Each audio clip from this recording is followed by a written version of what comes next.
குரு astro divine நேயர்கள் அனைவருக்கும் வணக்கம்.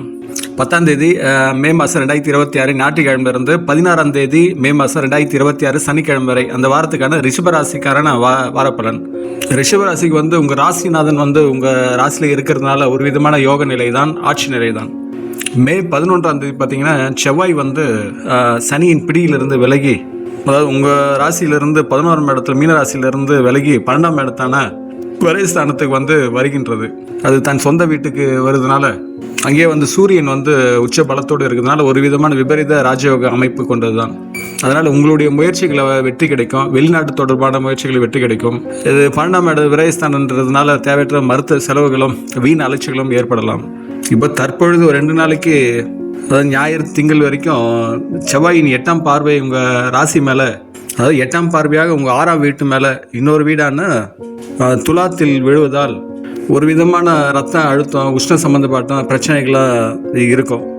ரிஷபராசிக்கு சனி தர்ம கர்மாபதி கொண்டவர். அது 9-10க்கு அதிபதியாக இருந்து 11 லாபஸ்தானத்தில் அமர்ந்திருப்பது உங்களுக்கு ஒரு விதமான கவசமாக தான் இருக்கும்.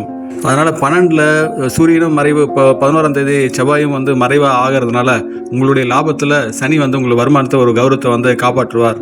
அதுபடி சனி இது பற்றி சொல்கிறதுனால உங்களுக்கு 7 வருட சனியெல்லாம் இல்லை. அது ஒரு விதமான ப்ளஸ் பாயிண்ட்டு. சனி 11 தான் இருக்குது, லாபத்தில் தான் இருக்குது. அதனால் மூத்த சகோதரர்கள் வழியில் உங்களுக்கு ஒரு விதமாக ஆதாயம் கிடைக்கும். நீண்ட காலம் முதலீடு மூலம் லாபம் கிடைக்கிறதுக்கு வாய்ப்பு உள்ளது.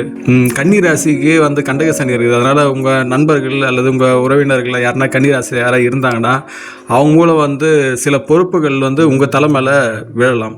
அதனால் எதனா பொறுப்பு எதனா எடுத்துக்கிற சூழல், யாருடைய பொறுப்புனா எடுத்துக்கிற சூழல் இருந்தால் அவங்களுடைய ராசி கன்னி ராசியாக இருந்தால் நிராகரிச்சிருங்க. இந்த அடிப்படையில் பார்த்தீங்கன்னா சந்திரன் 10ஆம் தேதி பார்த்தீங்கன்னா 9ஆம் இடத்துல பாகிஸ்தானத்தில் மகராசியில் சந்திரன் இருக்கின்றது. சந்திரன் 9ஆம் இடத்துல இருக்கிறதுனால தந்தை வழி சொத்துக்கள், உதவிகள், அறிவுரை, ஆலோசனை எல்லாம் கிடைக்கும். நீண்ட தூர பயணங்களில் உங்களுக்கு ஒரு விதமான அனுகூலமாக இருக்கும். இது தேய்பிறை சந்திரன் காலம் இருக்கின்றதுனால அந்த பயணங்களில் ஒரு விதமான அலைச்சலும் உண்டாகும். அதுக்கப்புறம் பார்த்தீங்கன்னா சந்திரன் 11ஆம் தேதியும் 12ஆம் தேதியும், அதாவது திங்கட்கிழமை செவ்வாய்க்கிழமை கும்பராசிக்கு உங்கள் 10ஆம் இடத்துக்கு செல்வதால் அது உங்களுடைய தொழில் ஸ்தானத்தை குறிக்கிறதுனால சந்திரன் ராகுவுடன் இணைகிறது. சந்திரன் ராகு இருக்கிறதுனால அந்த ராகுக்குலாம் ஒரு மறைப்புறான விஷயங்கள், புதுசான டெக்னாலஜி சார்ந்த விஷயங்கள், ரகசியமான திட்டங்கள் கை கொட்டுறதா இருக்கும். வேலையில் உங்களுடைய ஆதிக்கம் அதிகமாக இருக்கும். அதுக்கு அடுத்து பார்த்தீங்கன்னா 13, 14 புதன் வியாழன்லாம் பார்த்தீங்கன்னா மீனராசிக்கு சந்திரன் இடப்பெயர்வு ஏற்படுகிறது லாபஸ்தானத்துக்கு. அது சனியுடன் இணைக்கிறதுனால ரெண்டுமே பாவகிரகங்கள் கொண்டு தான் இணைகின்றது. அது லாபஸ்தானம் உங்கள் வீட்டுக்கு சனி லாபஸ்தானம் நட்பாக இருக்கிறதுனால பணப்புழக்கம் ஒரு விதமாக இருக்கும். நிலுவில் இருந்த தொகைகள் கொஞ்சம் இழுபறிக்கு பின் கிடைக்கும். அதுக்கப்புறம் பார்த்திங்கன்னா வார இறுதியான வெள்ளி சனின்ற இதில் நாட்களை பார்த்தீங்கன்னா, அதாவது 15ஆம் தேதி 16ஆம் தேதிலாம் பார்த்தீங்கன்னா மேஷ ராசிக்கு 12ஆம் இடத்து உங்கள் வீட்டிலேருந்து 12ஆம் விரைஸ்தானத்துக்கு செவ்வாயுடன் சனி இணைகின்றது. இந்த 14ஆம் தேதியை பார்த்து உங்கள் வீட்டிலேருந்து சுக்கிரன் மிதுனத்துக்கு செல்கின்றது. உங்கள் ராசிநாதன் 14ஆம் தேதி டிரான்ஸ்ஃபர் ஆகிடுறாரு. அப்போ வார இறுதியான வெள்ளி சனியெல்லாம் பார்த்தீங்கன்னா சந்திரன் சூரியன் செவ்வாயுடன் இணைகின்றது. உங்கள் ராசிக்கு புதனும் சூரியனும் வந்துவிடும். வாரத்தின் முதல் பாதையில், அதாவது 14ஆம் தேதி வரைக்கும் 10, 11, 12 ஞாயிறு திங்கள் செவ்வாய் புதன் வரைக்கும் பார்த்தீங்கன்னா உங்கள் ராசியில் சுக்கிரன் இருக்கிறதுனால முகத்தில் ஒரு விதம் பொலிவு, வசீகரம் இதெல்லாம் இருக்கும். பேச்சிலேயும் ஒரு நிதானம் இருக்கும்.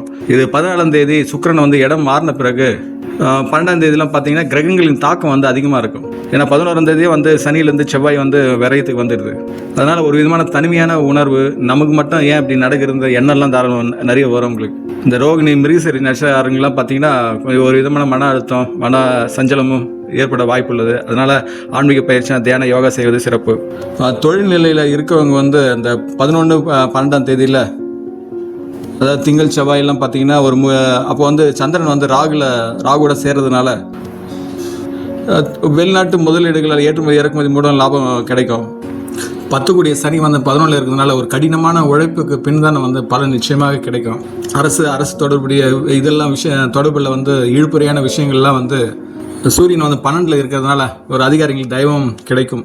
எல்லாமே ஒரு இது நீண்ட இழுபறி பின்னு தான் உங்களுக்கு கிடைப்பதாக இருக்கும்.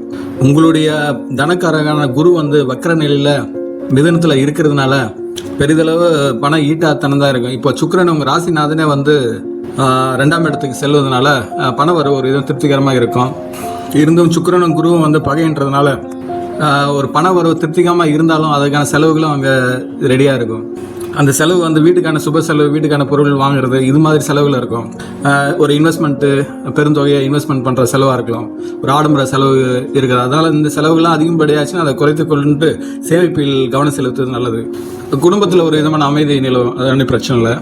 உங்கள் வீட்டுக்கு 2ஆம் வீட்லேயே அந்த சுக்கிரன் உங்கள் ராசிநாதன் வரதுனால உறவினர், உங்கள் குடும்ப உறுப்பினர் இருந்தால் எதனா ஒரு மனக்கசப்பு இருந்தால் அது நீங்கும். உங்கள் வீட்டின் 7ஆம் அதிபதியான விருச்சிகத்தின் அதிபதியான செவ்வாய் வந்து 12ல் மறையிறதுனால உங்களுடைய மனைவியின் ஆரோக்கியத்தில் அல்லது கணவனின் ஆரோக்கியத்தில் வந்து கொஞ்சம் அக்கறை எடுத்துக்கொள்ளுங்கள். அவங்க சூரியனோட செவ்வாய் என்றதுனால உஷ்ண சம்பந்தப்பட்ட உடல்நல குறை வரத்துக்கு வாய்ப்பு உள்ளது, கவனித்துக் கொள்ளுங்கள்.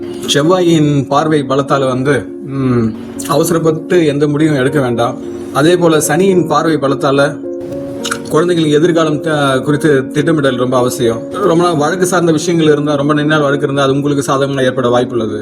வக்ர குருவுடைய பார்வை 5, 7, 9, அதாவது உங்கள் வீட்டிலேருந்து 6ஆம் வீடையும் 8ஆம் வீடையும் 10ஆம் வீடையும் பார்ப்பதால் இந்த வேலை மற்றும் கடன் சுமைகள் இருந்து ஒரு விதமாக கட்டுக்குள்ள வருவதாக இருக்கும். இந்த ஜூன் 2ஆம் தேதி குரு பெயர்ச்சி வந்து மிதுனத்திலிருந்து கடகத்து செல்கின்றது. அதுக்கு முன்பாகவே வந்து உங்ககிட்ட எவ்வளோ சேமிப்பு இருக்கோ அதை கரைக்க தான் பார்க்கும். அதனால ரொம்ப பெரிய இன்வெஸ்ட்மெண்ட், பெரிய லாபம் கொண்டு நீங்கள் இன்வெஸ்ட் பண்ணுறதா இருந்தால் ஒரு முறைக்கு 2 முறை யோசிங்க. உங்கள் 12ஆம் இடம் வந்து ரொம்ப வலுவாக இருக்குது. அதனால வந்து போதி மட்டும் ஓய்வு எடுங்கள். ஆரோக்கியம் ரொம்ப முக்கியம். தாயாரின் உடல்நிலையை கவனித்துக் கொள்ளுங்கள். 4ஆம் இடத்துல கேது இருக்கின்றது. தாய் வழி தொடர்பு மூலியமாக ஆன்மீகம் சார்ந்த விஷயங்களும் உங்களுக்கு நாட்டம் உண்டாகும். இப்படி இருக்கும்போது உங்களுடைய அதிர்ஷ்ட எண்கள் இந்த வாரம் பார்த்தீங்கன்னா 6, 9. அதிர்ஷ்ட திசைன்னு பார்த்தீங்கன்னா தென்கிழக்கு. அதிர்ஷ்ட நிறம் பார்த்தீங்கன்னா பால் வெள்ளை மெரூன் கலரு. ஒரு பரிகாரம்னு பார்த்தீங்கன்னா வெள்ளிக்கிழமை மகாலட்சுமிக்கு நெய் தீபம் ஏற்றி வழிபடலாம். அது உங்கள் ராசிநாதின் பலத்தை வந்து அதிகரிக்கும். செவ்வாய்க்கிழமை அன்னைக்கு துர்கை அம்மனுக்கு வந்து எலுமிச்சை தீபம் ஏற்றி வழிபடுவது நல்லது. எதனா அந்த விபத்து, அந்த விரயங்களாக இருந்தால் அது உங்களை காக்கிறதா இருக்கும். ஒரு ஏழை மாணவர்களுக்கு கல்விக்கு உங்களால் முடிந்த கல்வி உதவி செய்யலாம். மாற்றுத்திறனாளிகள், முதியோர்களுக்கு வந்து சாப்பாடு எதனா வாங்கி கொடுக்கலாம். இதனால் சனியின் ஆசி உங்களுக்கு முழுதாக கிடைக்கும், லாபத்தையும் அதிகப்படுத்தி கொடுக்கும்.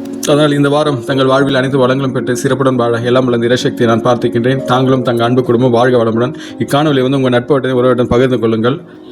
சப்ஸ்கிரைப் செய்து கொள்ளுங்கள். நன்றி.